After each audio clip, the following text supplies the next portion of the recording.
Right, so a channel of light fluid.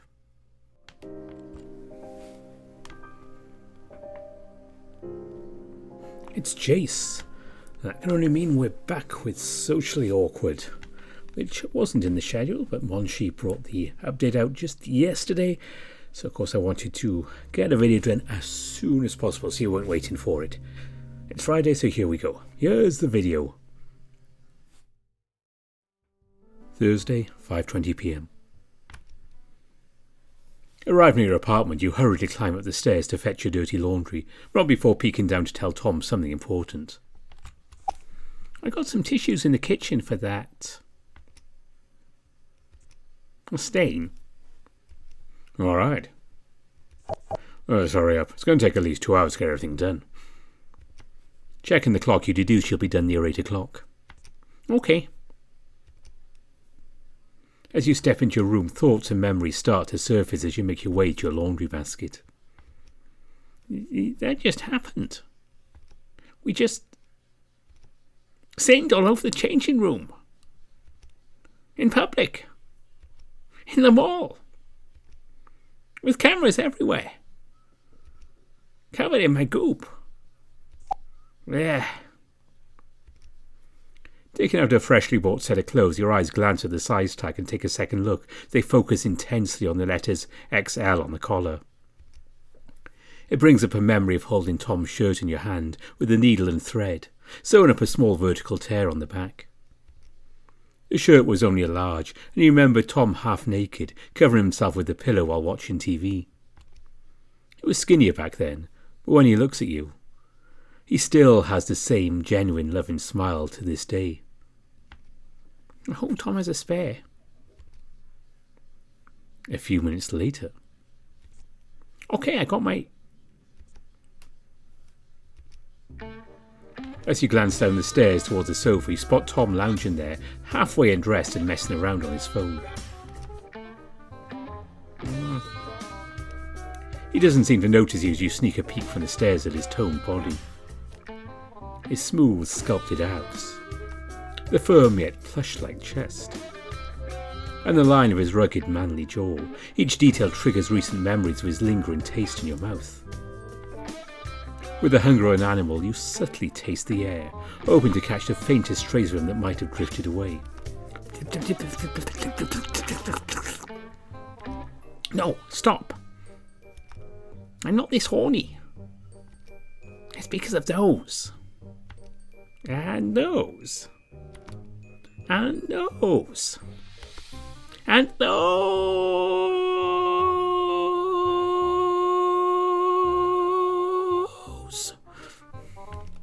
And especially those evil, tantalizing balls.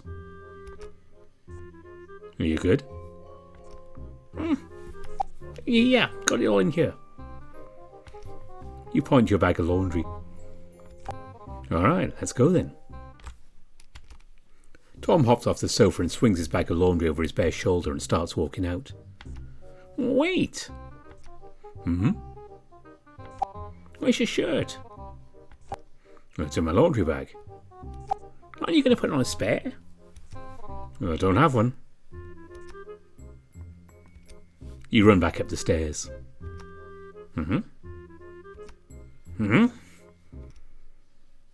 Thursday, 5:49 p.m.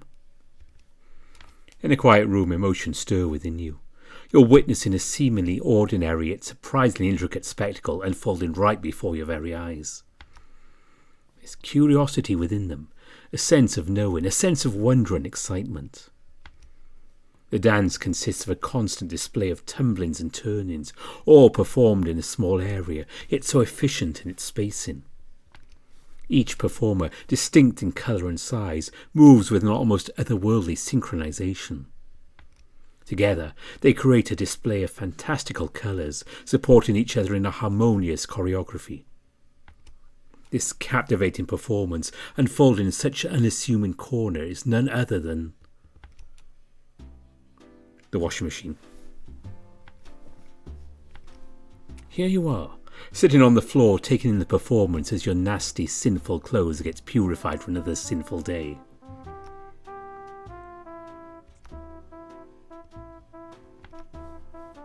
Respond to his willingness to brave the cold without concern for his nipples. You grabbed the first shirt you saw on the floor, insisting that he wear it or you wouldn't go.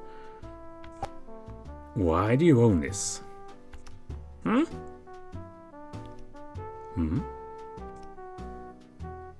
John?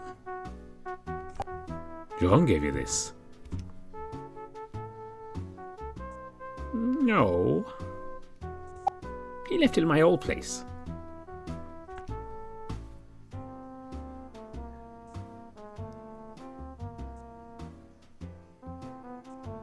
Ew.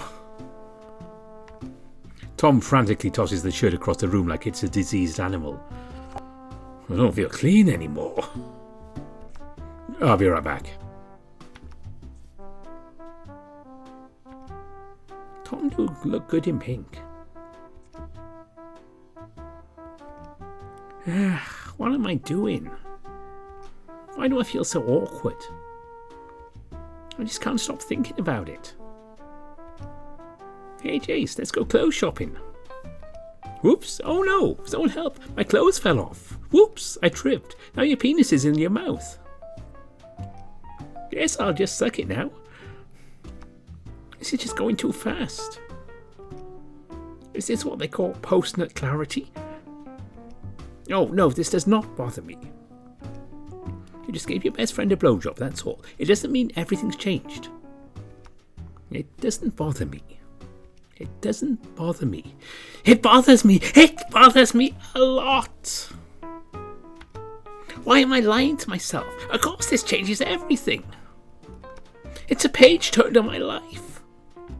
Does this mean we're boyfriends? Husbands? Am I pregnant? What if my parents find out? Where am I going to live? How do I earn money? I'll never survive as a single mother.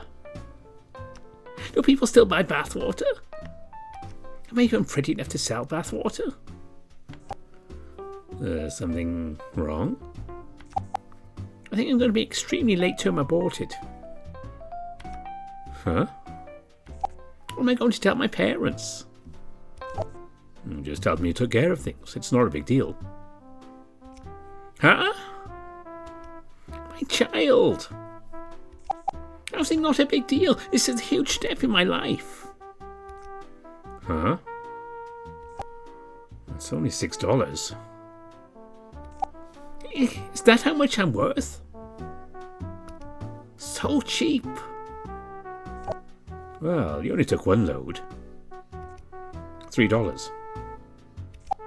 Oh, was I that bad? What are you talking about? The thing we just did.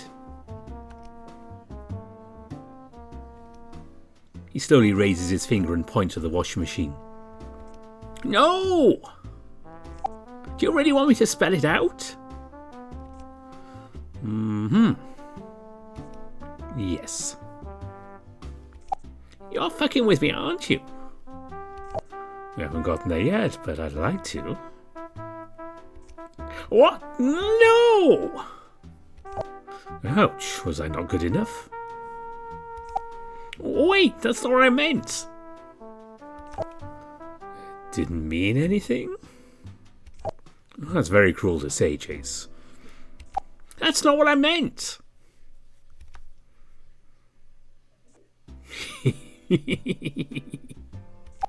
Bitch, be serious. You have to make me wear that shirt. Impossible. Besides, you're cute when you're flustered.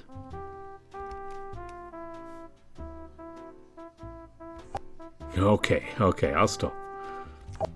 You don't have to give me the evil eye. So, what's up? This is it, a chance to ask him.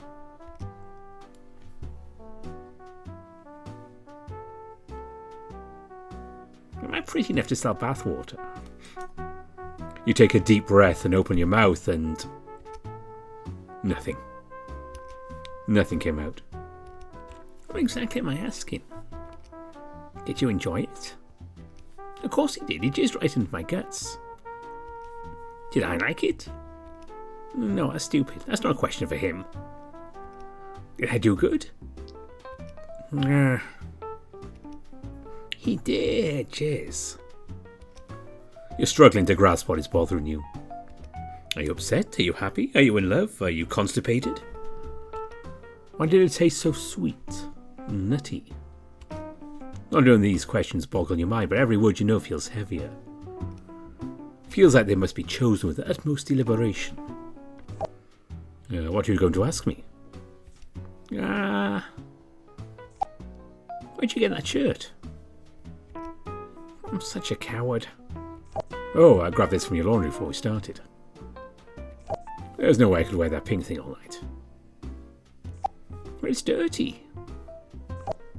It just smells like you. I like it. It's really baggy. You're just skinny. Must fill tum-tum. I take you want to go out and eat something? Yay! Hold on, what about our laundry? We can't just leave it here. Sure we can. He knocks on them. These things won't open till it's done. We've got an hour at most. Plus there are cameras. You don't have to worry your big head. Looking at the camera gives you a little bit of anxiety, reminding you that you ran for the mall like sticky bandits. We've got an old security grandma over there. In the corner, sitting on a high chair, is a small, elderly, light brownish furred pug lady wearing a powdered blue muumuu with a cop hat on top. Tom waves at her with a polite smile and she waves back with a wrinkly, seductive grin. Thanks for the show, sweet cheeks. Anytime you want to take it off again, I'll be here. We should go. Now. Thursday, 6:12 p.m.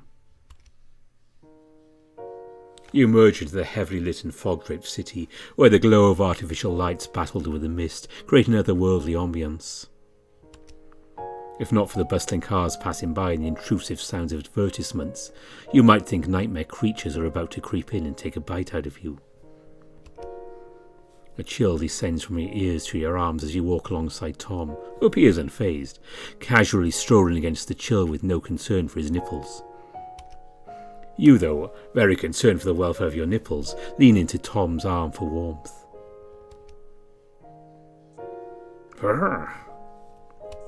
I'm still not used to the city's fog.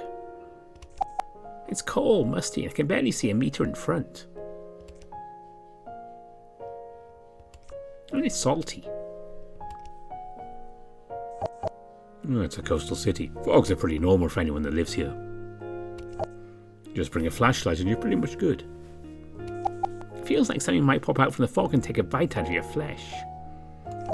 What, like that game you immediately quit after 5 minutes? It was scary, you know it. Coward. I didn't see you finish it. Of course you didn't. You fell asleep while covering your face in fear. I did? Yeah, after I got to the diner you already started to snore.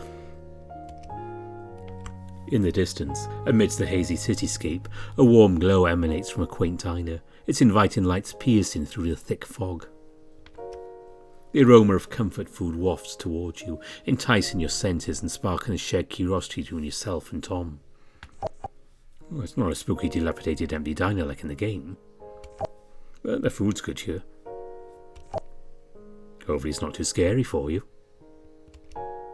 You playfully punch him on the arm and take a step forward, ready to head to the diner until... You feel somewhat underdressed to be eating out in public. Except for maybe Tom. He can probably pull off his baggy shirt effortlessly with his handsome looks. Anything he wears seems to suit him perfectly, no matter the style. Even when he's wearing nothing at all. Nothing at all. Nothing at all. Oh, stupid, sexy Tom. Well, don't tell me you're actually scared. Don't be scared. You can just cuddle up close to me. I'll keep you safe from the monsters. They'll have to go through me. My hero. You glance at yourself from a nearby window, clad in nothing but a sleeveless shirt, cotton shorts, a duck hat and flip-flops. Jayce, are you ready? I don't want to go. I hate itchy clothes and attacks are bothering me. Sweetie, it's a dinner with your cousins. We're going to a restaurant. You'll have to dress appropriately. How come Cousin Kevin doesn't have to wear cheap clothes outside? Well... Your dad enters the room, noticing you're still in your casual attire. His expression darkens, his frustration palpable as he glares between you and your mother before tossing the keys toward her and storming off to his room. Your mother picks up the keys, her expression stern. She turns to leave. Before she exits, she urges you with a shaky voice to dress properly. Everyone except your father went to the party. Don't you think we're a little underdressed? Well, it's just a regular old diner. Nobody's going to care what you're wearing. It doesn't seem normal. Can't we grab takeout? Well, if you're uncomfortable dining in... Yeah, it's not like I don't want to. Isn't it some kind of unspoken rule for dining and you have to dress up? Trust me, you look more put together than a guy rocking a loose baggy shirt and pants. It's a retro diner. You know, the kind that oozes with nostalgia.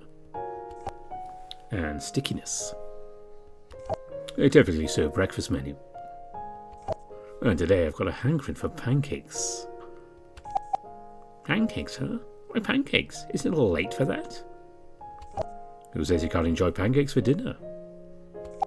The breakfast, please? Well, fuck them. I like pancakes for dinner. They can't tell me what to do. You're always breaking rules, Tom, whenever you feel like it. Only the stupid ones. And there are a lot of them. Be gay. Do crimes. Like who said you always have to wear swimsuits to the beach or can't have breakfast for dinner? Those rules are made to be broken. You're right. You're in for a treat. They have the best syrup and whipped cream in the whole town. The door chimes as you enter, catching the attention of the lone, rotund waitress working the night shift. She pauses briefly before returning to her busy tasks. All the seats seem to be full until four large huskies rise up as they talk their way out with a holler and a whoop. Tom strolls in and casually takes you without a second glance. He sits across from you and waves you to come. You follow suit and the atmosphere becomes more apparent. A table of Rottweilers chomps away on bacon and eggs, mouths wide open. A pack of wolves howls in celebration, likely for a birthday. And just right behind Tom, a group of teenage girl cats with far too much makeup, dressed like little prostitutes, giggle, and tease each other while taking selfies with their phones. The waitress, a large bald lioness who looks like she's seen far too much of life, approaches. She's wearing an all-blue dress with white polka dots. A rusted bronze name tag hangs above a singular pendulous sagging breast, stating plainly, Irma. You can see by the way her clothing fits her and the way she walks, and by her face and her eyes she cares for nothing, and that nothing cares for her. The scent of stale cigarette smoke wafts over from her as she hands you both double-sided menus. Flipping open her tiny notebook, she clicks her pen. She coughs out in a gravelly voice. What can I get you boys? Everything's all breakfast stuff. Bacon and eggs. $12 for bacon, eggs and toast. With no rice and drinks? Tom only glances at the menu briefly before handing it back. Oh, I'll have the buttermilk classic, 2 pieces. Too fast. And you, Stripey? Well, I'll have the same. The waitress takes the menus and heads to the kitchen. You could have just told her you needed more time to decide. I think it's rude to make her walk more. Plus she's old. And her existence looks pained. Well, I've seen too many ladies like her. But since when did you become a gentleman? Always have been. Took etiquette class where I moved here. Etiquette class? You? I'd never have known. Hold on, you speak East Meow too. Isn't it mandatory? Oh, right, yeah. East Meow has that state mandatory education for grade schoolers. Stupid dress codes, proper postures and manners bullshit. Did they force you to go outside and die in the sun to pledge your allegiance to the flag and the great leader too? Oh my God, yes. That stupid chant they made us do every morning. How did it go again? Started something like, the leader is good. The leader is great. We surrender our will as of its date. No, leader! Leader! Leader! Leader! Batman!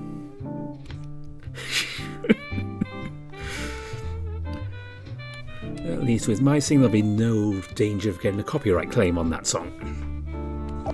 That was definitely not the song. But the original had more or less the same meaning. Exactly. I always hated it, so I just mouthed along without saying it. Me too. For me, it's school uniforms. A button-up shirt and those ridiculously thick blazers. How can anyone survive in those? I had to sit next to the faculty room after every class just to cool off, since they had air conditioning while we were stuck with lousy electric fans. That must really suck. I thought Tigress schools were supposed to be an elite class. I wasn't talking about my first school. Oh, you transferred? More like expelled. You got expelled? For what? Bullying. You bullied someone? That doesn't sound like you. Hey, I was the victim. That makes even less sense. Well, it's possibly because I bit my teachers. You did what? And my classmates. Nom, nom, nom, nom, nom, nom, nom, nom, nom. Somehow that doesn't surprise me at all. I'm sure they deserved it.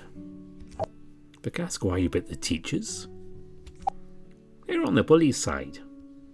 When their kids even admitted to bullying me, she just pushed the blame onto me. You've got the whole faculty against me.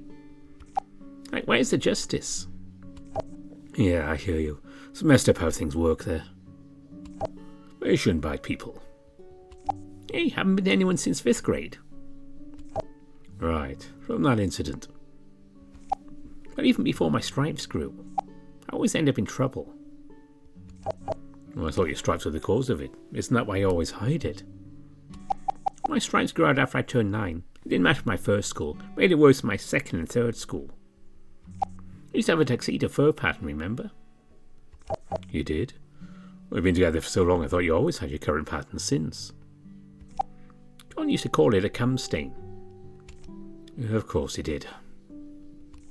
What about your school? What was your experience growing up? My old school life wasn't as exciting. Why did you look at me like that? You know, the usual. Studying for test, homework, school projects. Coming home to learn the family business. Oh, sort of like resetting the breakers. The what? Nothing. To be honest, I don't like to remember that time of my life. Were there bullies? Did you have to use chair food too? No, I suppose in many ways it was a blessed childhood. It felt like my home was always bustling with people. Aunties, uncles, cousins, fathers, wives, business associates, state officials. My dad was always throwing the most lavish of affairs, bustling with people. He'd often bring me in, show me off, then push me off to my nanny, once seen and now best not heard. You ever been surrounded by people but still felt alone? The world can be laid at your feet and you can still not know what you want from it. Strange how one can be lonely in the midst of a crowd. That's how it felt there. Or would have if not for Nanny. Ella. Wait. You had a nanny? And you gave me shit for having a maid to do my laundry? Oh, I'm still a small child. You're a grown-ass man. Point taken. For now. Was she nice to you, at least? Yeah, she... Did she beat you with a stick too when you mouthed off at her? I still had that bruise from 2 weeks ago and I made that mistake. Yeah, that does sound like Yaya Josie. She's not one to take any lip. No, Nanny Ella wasn't like that. She'd love me better than her own. I vaguely recall the adults talking about how she'd given up her own child. Her baby son when her husband had died and she could no longer take care of it. She'd come to our house to become my nursemaid, but I was very spoiled because of her. Maybe she should have used a stick on you like mine did. Maybe she should have. She had never taught me to think about her feelings, so I thought of her only as someone for my comfort back then. The way you think of a fan in the summer or a heater in the winter. A blessing you appreciate and love only when it's no longer there. Looking back now, it is one of my life's regrets that I was not kinder to her for how much she sacrificed for me. You see a tear welling up on the edge before Tom quickly wipes it off and gave a half-hearted laugh. Shit, I'm drawing a blank.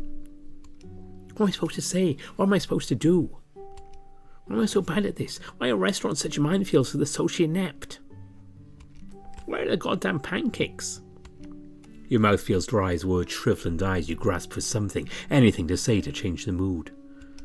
Instead, though, without thinking, your hand creeps across the table and takes Tom's hand in your own. You twine your fingers with his and give him a reassuring squeeze. He squeezes your hand back and all feels forgiven. A heavy plate of large pancakes drops on the table in front of you both. Well, ain't you two just a couple as cute as the bugs here? All is up, hun. You can hear the waitress talking to herself as she turns to leave. Why are all the best-looking men bent? I need a cigarette break. As the waitress walks away with an indignant wiggle to her hips, you look down and realise she's still holding Tom's hand.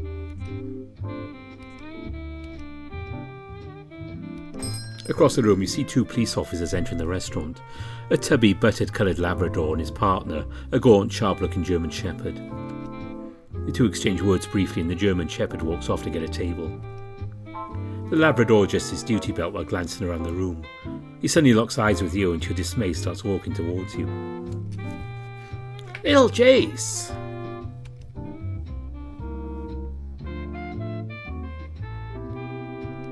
You feel Tom begin to pull his hand away from yours.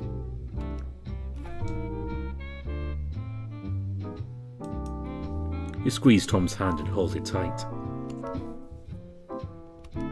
No escape. Mine. Your gay ancestors look down in approval.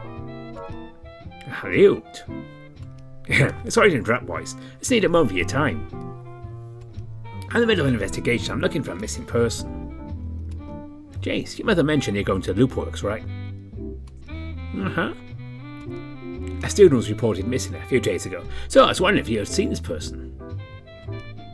Officer Butters reaches into his breast pocket and pulls out a photograph. He places it on the table between you and Tom. Her name is Amanda Threep. She's reported missing by a roommate on Wednesday. Do you recognise her? Search query females. Scanning files.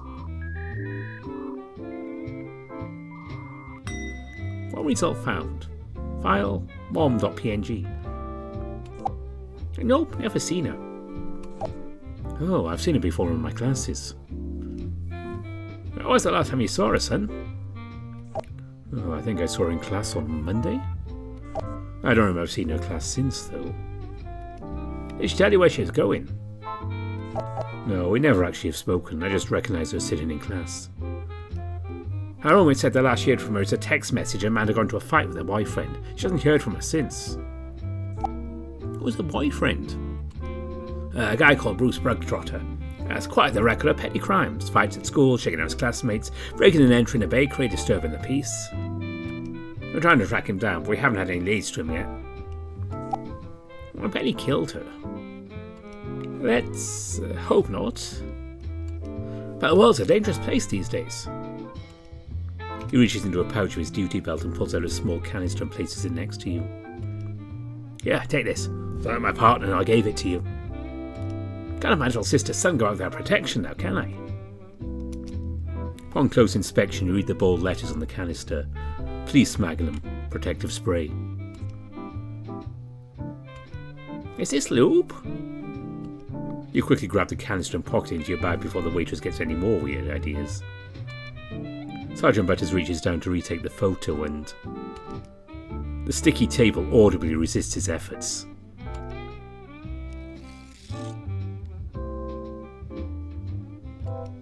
Bits of the photo remain on the table, an offering to the pancake gods. You've us calls you having a see her, alright? You and Tom both nod and give your assent. The officer nods and makes his way towards a table near the entrance, where his partner is sitting with a pouty look on his face. I know you're a mix, but wow, you got a little bit of everything. Is he really your uncle? Can't believe you can, Eddie. I don't know what you're talking about. No, I know you're really messing with me. He's not your real uncle, is he? Nah, he's one of my mom's childhood friends. My mother's side of the family's pretty tight-knit of the community back in the day. Ah, no wonder everyone is so friendly towards your mom. She's a sweet lady. Well, speaking of sweet, let's finish these pancakes and get back. Before someone steals our underwear. I don't trust the security, Grandma. Well, I thought you don't wear underwear. It's not my underwear I'm worried about.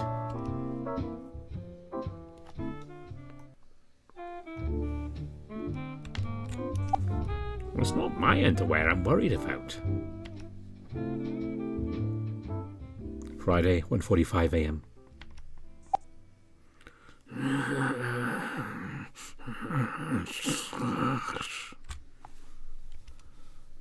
Je te convoqué.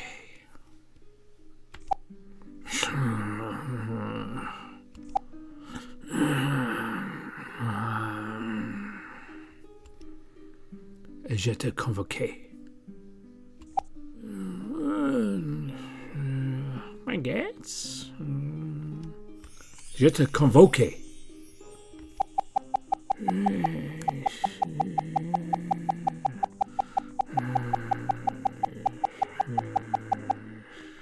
Wake up, you fool!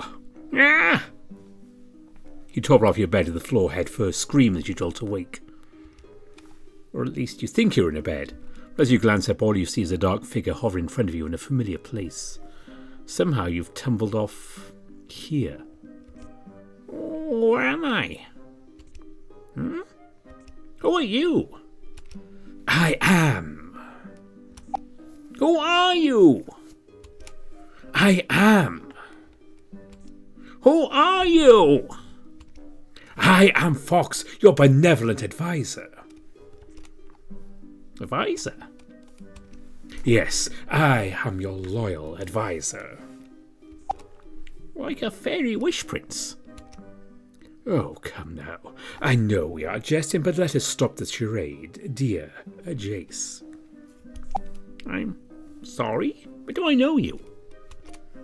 Do you truly not know who I am? No, why would I? Pain pulses from your head. Memories collide within you as if two distinct paths of battling unite into one cohesive narrative.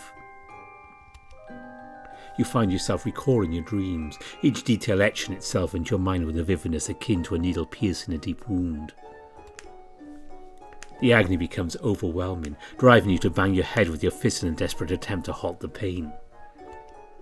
Thankfully, the torment begins to subside, not before leaving a profound impression.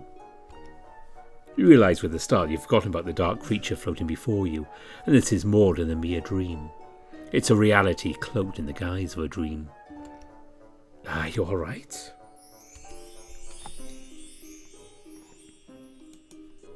Oh yeah.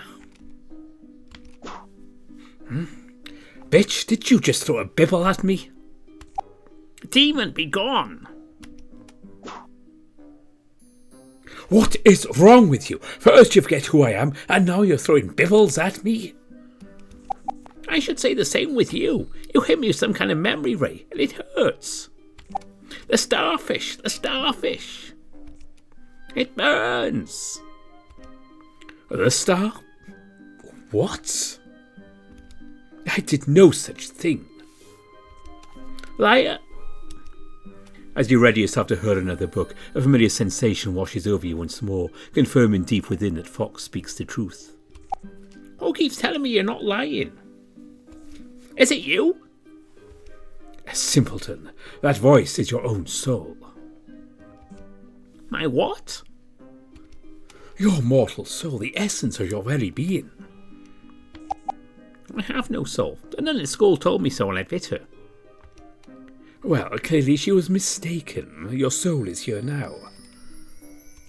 Oh, wait. Does that mean I'm dead? No, I can't be dead. I still have so much I needed to do. I haven't even done bad things yet. Heaven grant me patience to reason with this imbecile. You are not dead. I simply invited your soul to have a word. I don't negotiate with terrorists. Terrorist?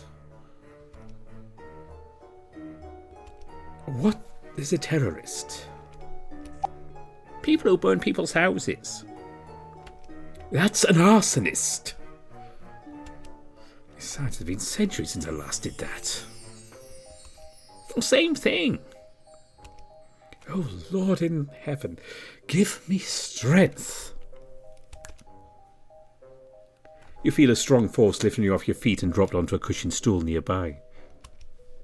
Meanwhile, Fox effortlessly glides to a larger wooden chair, its imposing presence dwarfing your own seat. Despite the shift in power dynamics, there's an aura of calm emanating from him. It's a stark contrast to the chaos that erupted moments ago when you lashed out in desperation. I do not have time to play jester. Listen well.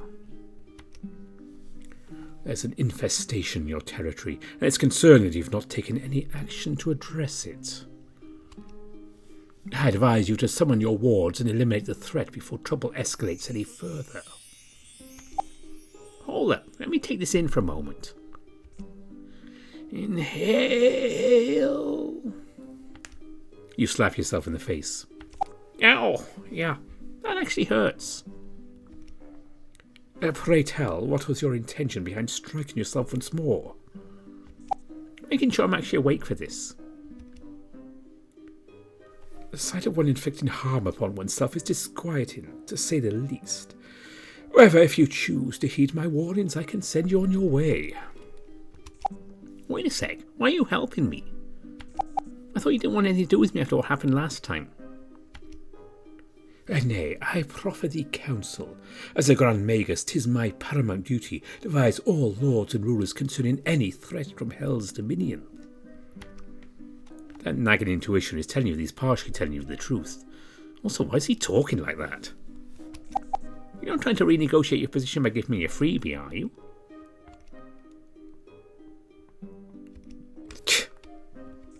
Dude, I'm not giving up my soul. Or my body. Or my purity. Although, I think I've already lost that. So you can't have that. Rest assured that I've abandoned any pursuit of such base acquisitions. Base? So, what do you want now? 'Tis straightforward. Slay this ravenous creature ere to unleash his calamity. No. What do you want out from this? What a foolish question. Like the bard who embellishes his tales to captivate his audience, or the merchant who inflates the worth of his wares to secure a better price. Even the noble who boasts of his conquest to elevate his standing among his peers. Do we not all strive to present ourselves in the best light?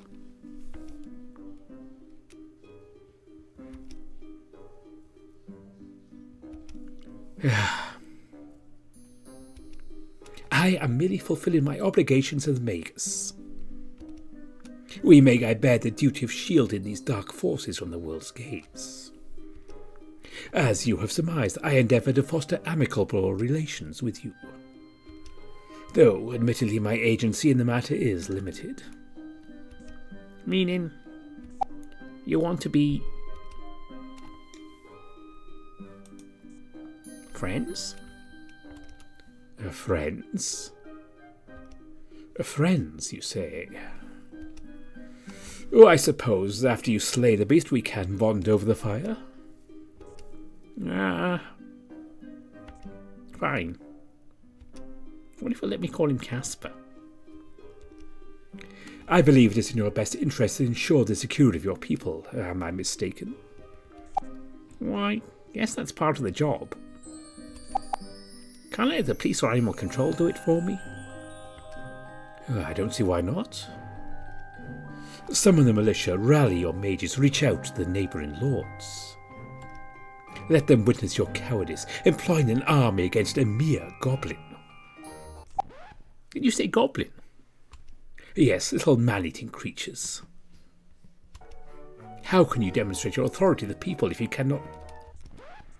A goblin? Yes, a goblin. Pathetic, weak creatures that feast on your liver. How can you demonstrate your authority to the people if you cannot muster the strength? A freaking goblin? Yes, a tiny, insignificant, bloodthirsty goblin. Are you done? No, you're not done. The moment you mention goblin, your mind starts churning out references from every game / manga / movie / cartoon imaginable of a little green-furred creature with a knife. So they have green fur and blood-red eyes. I don't know. Then how do you know it's a goblin? The little bastard is emanating bloodlust ever since you returned. It's been waiting just outside my influence. Typical goblin behaviour. To invade peasant huts to prey on the young first, growing larger with each meal until eventually targeting the parents. They carry large knives with them by any chance?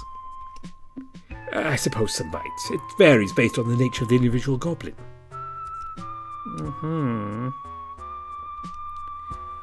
Why do I perceive a significant amount of doubt? That'll depend on your next answer. If what you say is true, why hasn't it attacked yet? You persist in your mockery? The sole impediment preventing its assault is my presence safeguarding the castle. You're welcome, by the way. Yeah, that's like basic newbie level storyline right there.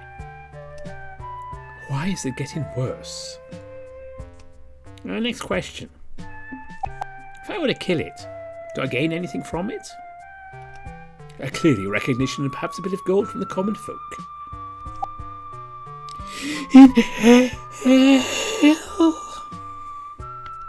I'm in a video game. What? Why are you looking at me like I don't exist? Wait, maybe I'm in a coma or something. I think it all started when I passed out that first day while jogging with Tom. Did Truck Coon hit me and I didn't notice? Is that why I'm always surrounded by hot men lately? That means... NPC. Why are you pointing at me?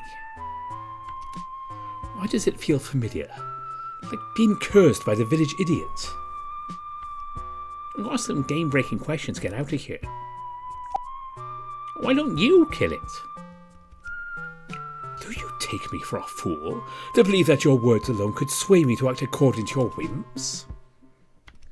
Why should I squander my precious power on a domain I do not possess? Typical NPC answer. Because I get on my good side? This realm belongs to you. My responsibilities extend solely to forewarning you of the lurking perils. Unless... Pass. Then so it shall remain. I believe it is time to return to your chambers before I find myself devoid of any further leverage. Indignity. Wow, lucky. Play it cool. That sounds so evil, you know. It is not a question of morality, young lord, but rather of a necessity to keep danger at bay. Perhaps in time you will come to appreciate its wisdom.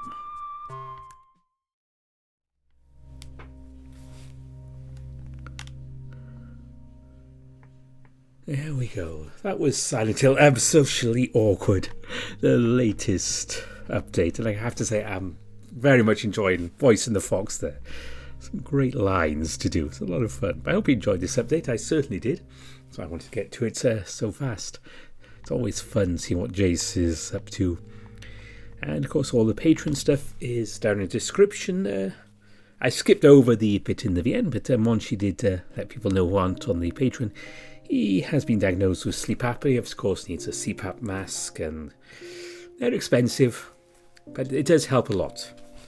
So if you'd like to hop over the Patreon, you can always send some money there or some Ko-fi just to help with those expenses, and then he will feel much better. I've seen it with people myself. Unfortunately, I don't suffer from it. Anyway, medical updates aside, there'll be more socially awkward when the updates come out. I know Monchi isn't currently committing to monthly updates, which is fair. It's a very hard thing to keep writing the VN like this and bring something out every month. So he will be doing them when he can, and I will be doing the videos soon after. Speaking of videos, the next video will be this Sunday, or when I record it, it might be Monday for you. Time zones again. That will be Liar. We'll be carrying on with that. I think we've probably about 2 more episodes of Liar to go, and then we reach the end of book 1. But that will be this weekend. I hope you enjoyed this little extra video. I say I'd like to get Socially Awkward out as soon as I can when they come out. And before I go, as always, I want to say thank you to all my Patreon donors. I appreciate you all. And my top patrons are Andy Peng, Aaron Fox, Bastian, Bieka, Ryan Hall, Cobus Visser, Dissonance, Grizz, Exec, Harvest Mouse Productions, Ida Corval, Evan King, Kartek, Mike Kenya, Mario Cervantes, Mohammed Al-Zamel, Omar, Rafu, Spiderling, Samuto, and Tiger Cub. So thanks to all of them, and I've just finally got around to rewriting on a better piece of paper, so it's much easier now. Until Liar, thanks for watching, and thanks Monchi for writing this. Bye for now.